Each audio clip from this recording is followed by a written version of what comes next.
بسم الله الرحمن الرحيم السلام عليكم ورحمة الله تعالى وبركاته كلنت وعنا ونagsan dhegeystayaal kusoo dhawaada barnaamijka xulka siyaasadda ee janalka warcad media oo aad maalin walba nooga baratay inaad idiin soo gudbino barnaamijyo xiiso badan leh oo ku aadan arrimaha siyaasadda geeska Afrika gaar ahaan Soomaaliya.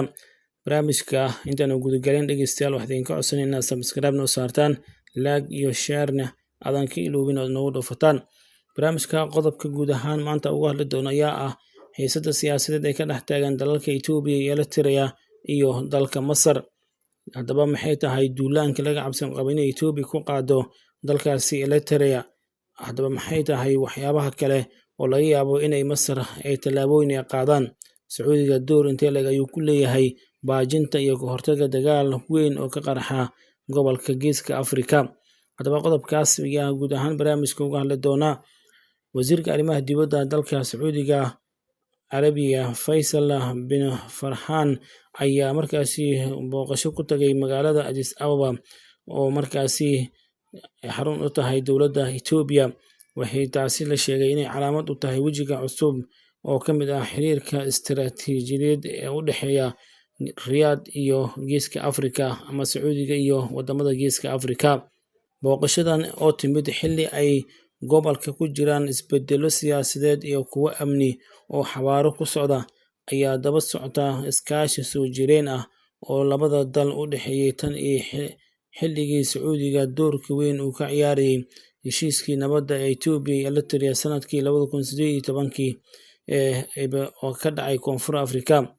Wasiirka oo si rasmi ah loogu soo dhaweeyay caasimadda Itoobiya ee magaalada Addis Ababa waxa uu siday fariin muhiim u ah xasilloonida labada dhinac ee badda Cas, isagoo markaasi matalaya mid ka mid ah quwadaha dhaqaale iyo kuwa siyaasadeed ee ugu miisaanka ama saameynta badan dalalka badda Cas ee caalamka Islaamka iyo gobolka Carabta.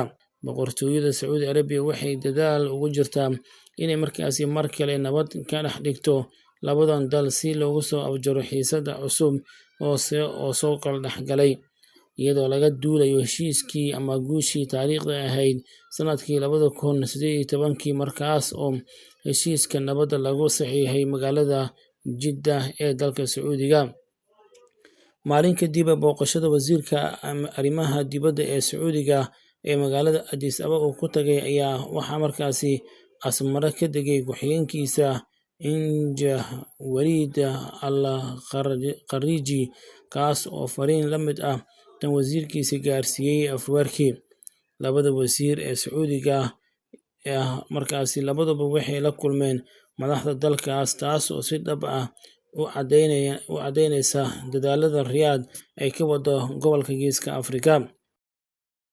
Tallaabadan ayaa xoogaysatay kadib markii uu madaxweynaha Eritrea Isaias Afwerki uu bishii Diseembar sanadkii tagay 2025 booqasho rasmi ah ku tagay magaalada Riyadh, halkaas oo kala kulmay madaxda ugu sareysa boqortooyada. Waxyar 2 bil kadib booqashadaas ayaa Afwerki 2 Febraayo waxaa Riyadh gaaray wasiirka arrimaha dibadda Jedian, halkaas oo kula markaasi la faguray xaalka gobolka si gaar ah badda Cas iyo khilaafka Eritrea iyo Itoobiya. Itoobiya ayaana aqbashay in Sacuudiga hormuud ka noqdo dadaallada gobolka. Boqortooyada ayaana markaasi martigelisay maalin kadib imaanshaha wasiirka Itoobiya 3 Febraayo. Madaxweynaha dalka Eritrea madaxweynaha dalka Turkiga Recep Tayyip Erdogan waxaana la wadaagay in labada dal ee Sacuudiga iyo Turkiga ay bilaabeen olole lagu nabadeynayo gobolka Geeska iyo badda Cas si hoos loogu dhigo kacsanaanta gacanta ka hadalka markaasi ku socota.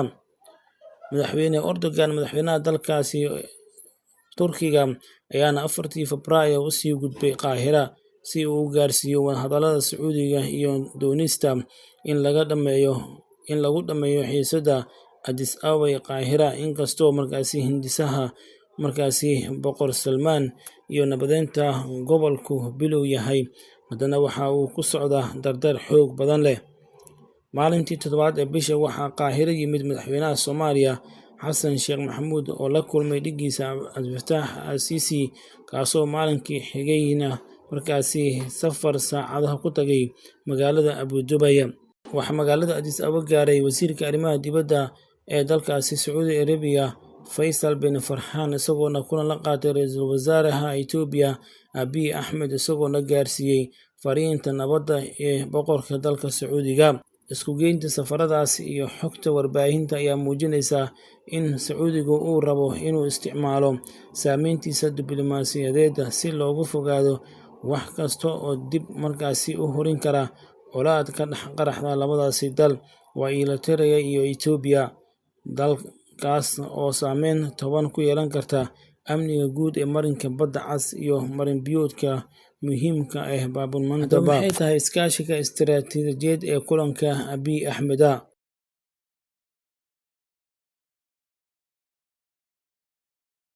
Kulankii dhex maray Faysal bin Farhan iyo ra'iisul wasaaraha Itoobiya Abiy Ahmed Cali ayaa waxa uu ahaa mid diiradda lagu saaray isku xirka danaha amniga iyo kuwa dhaqaalaha ee labada qaran. Labadan mas'uul ayaa waxay si qoto dheer uga wada hadleen sidii loo xoojin lahaa iskaashiga siyaasadeed, iyadoo Sacuudiga uu doonayo inuu hubiyo in Itoobiya ay door togan ka ciyaarto nabadgelyada marinada caalamiga ah ee biyaha Badda Cas. Sacuudi Arabiya ayaa hadda hogaaminaysa dadaallada markaasi ballaaran ee lagu sugayo amniga badaha, waxaana Itoobiya u aragtaa saaxiib muhiim ah oo gacan ka geysan kara xasilloonida dhulka gudaha ee markaasi saameeya amniga gobolka oo dhan.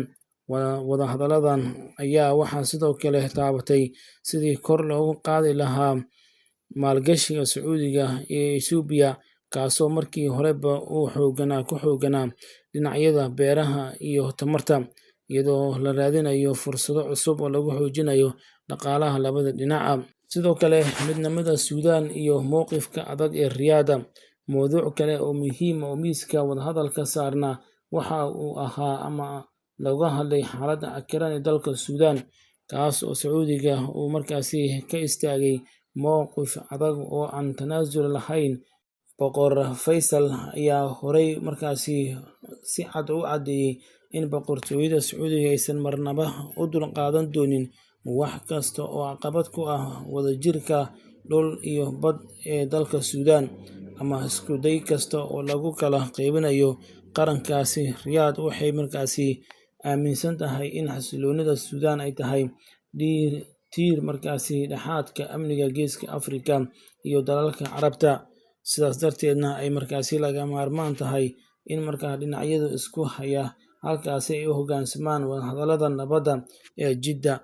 Fariintan waxay si gaar ah loogu socodsiiyey ama ugu socotay qubbadaha gobolka oo laga yaabo inay door ku leeyihiin faragelinta arrimaha Suudaan, xilli ay soo baxday Itoobiya ku lug lahaanshaha ama ku lug yeelatay colaadda Suudaan, iyadoo Sacuudiga uu diyaar u yahay inuu isticmaalo culayskiisa diblomaasiyadeed si loo ilaaliyo qaranimada iyo midnimada dalka Suudaan.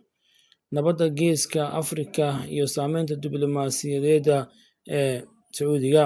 Ujeedada rasmiga ah ee markaasi booqashadan ayaa lagu sifeeyay mid lagu guurgalayay horumarka gobolka iyo dadaallada nabadda, taasoo muujinaysa in dowladda Sacuudiga ay dooneyso inay xoojiso doorkeeda dhexdhexaadinta colaadaha Geeska Afrika, iyadoo aan weli la shaacin qodobo si gaar ah u taabanaya arrimaha xasaasiga ah ee gobolka. Haddana, falanqeeyaasha ayaa rumaysan in Sacuudiga uu rabo inuu iska xiro taageerada uu siiyo Itoobiya iyo xasilloonida guud ee Geeska Afrika.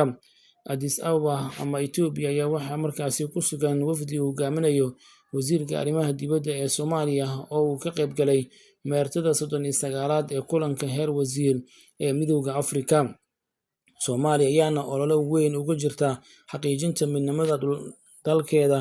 Boqortooyada ayaana bixinaysa dadaal weyn oo ku aadan in looga hortago duulaanka Israa'iil ku soo qaaday Soomaaliya, waxa ayna markaasi ka mid tahay qodobada oo ay markaasi kala hadlayso madaxda dalka Itoobiya. Si kastaba, Sacuudiga ayaa xilligan ku howlan ka shaqaynta dalalka markaasi gobolka, midnimada Suudaan, Soomaaliya, Badda Cas iyo Niilka, oo lagu daray khilaafka gacanka hadalka ee ka taagan Eritrea iyo Itoobiya. Saaxiibayaal dhegeystayaal, qodobkaas oo ka hadlayay khilaafka siyaasadeed ee dalalka Masar, Itoobiya iyo Eritrea ka dhexeeya doorka Sacuudiga uu ku leeyahay dhexdhexaadinta iyo baajinta colaado laga cabsi qabo inay ka dhacaan dalalka Eritrea, Itoobiya iyo Masar, taasoo saameyn adag ku yeelan karta wadamada Geeska Afrika. Soomaaliya waxay ka mid tahay dalalka ay markaasi si dhow ula socota xaaladda geeska, iyadoo dhibaatooyin ka dhaca Geeska Afrika ay tahay Soomaaliya dalalka ugu horeeya ee u nugul, isla markaana dhibaatooyin amni iyo mid dhaqaale iyo mid siyaasadeed ka soo gaari kara. Akhyaarta sharafta mudan, intaynu muuqaalkiisa xiga dib ugu kulmi doono, waxaan idinka codsanaya inaad subscribe noo saartaan, sidoo kalena aad share iyo like noo saartaan. Intuuna barnaamijkan lamida dib ugu kulmi doono, nabadgelyo.